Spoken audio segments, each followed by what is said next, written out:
Finish him!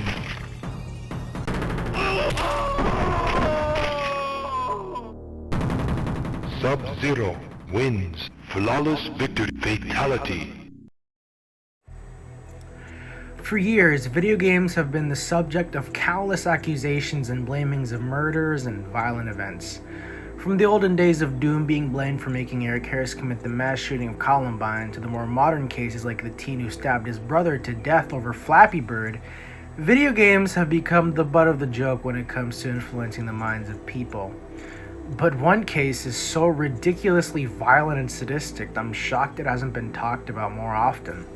Today's case is the skin-crawling tale of Daniel Petry, the serial killer over game currency. Today's story takes place in Blumenau, I think that's how you say it, in the Brazilian state of Santa Catarina. Here lived a boy by the name of Daniel Petry. Daniel was known to be a kid with a killing temper. According to some, Daniel grew up a hothead, both easily angered and aggressively violent. However, this did come with its exceptions. Daniel was friends with a 12-year-old boy named Daniel Kuhn, who were both next-door neighbors, and both regularly played the online MMORPG Tibia. Apparently, the story goes that Gabriel had scammed Daniel and took 20,000 Tibia coins from him, which was the in-game currency in Tibia. This sent Daniel into a blind rage.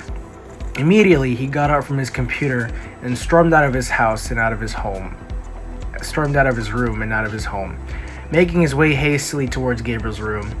When he reaches the front door, Gabriel kicks it in and enters their home.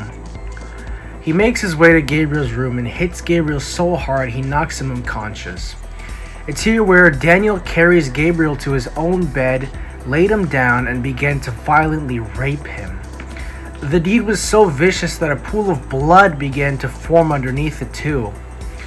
At this point, it seems Gabriel has come to his senses and he began to scream and cry loudly.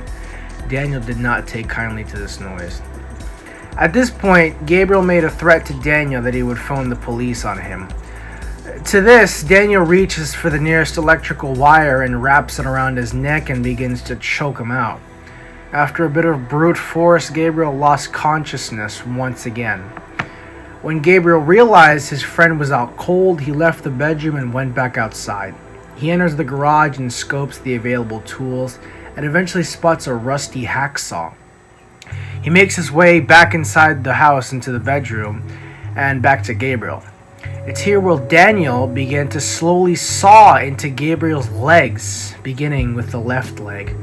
Once again, Gabriel awoke, but this time, like you would expect, Gabriel began shrieking and hollering in pure agony. Once his leg had been fully cut off and Daniel had moved on to the right leg, Gabriel was no longer screaming, due in part to both the shock and the copious amount of blood loss. It was later found out that Daniel was still alive even 5 minutes after both legs had been completely cut off his torso. Once Gabriel was sure is dead, Daniel began to try and hide the body. He wrapped wires around the corpse and tried to maneuver him up to the attic, but just wasn't strong enough. So he simply left his once best friend's body just laying there.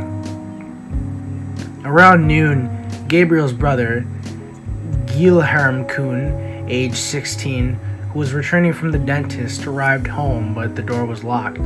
So he went to Gabriel's house and found his brother's body. He ran out screaming for help, and the neighbors called the authorities, who captured Daniel, who was very anxious inside his house. The image of a mutilated Gabriel was recorded by a witness. Photos of the crime scene were leaked on various internet forums, and a police investigation was even opened to investigate who spread the photos. In 2009, Gabriel Kuhn's family sued Google for moral damages due to the leak of the crime scene photos. Only in 2017, the public ministry of the state of Santa Catarina compensated the family in the amount of 100,000 reais. The police closed the case in 3 days, much faster than expected. The hypothesis of an accomplice was also ruled out, which was one of the rumors circulating in the neighborhood, which left some people suspicious about the rigor of the investigations.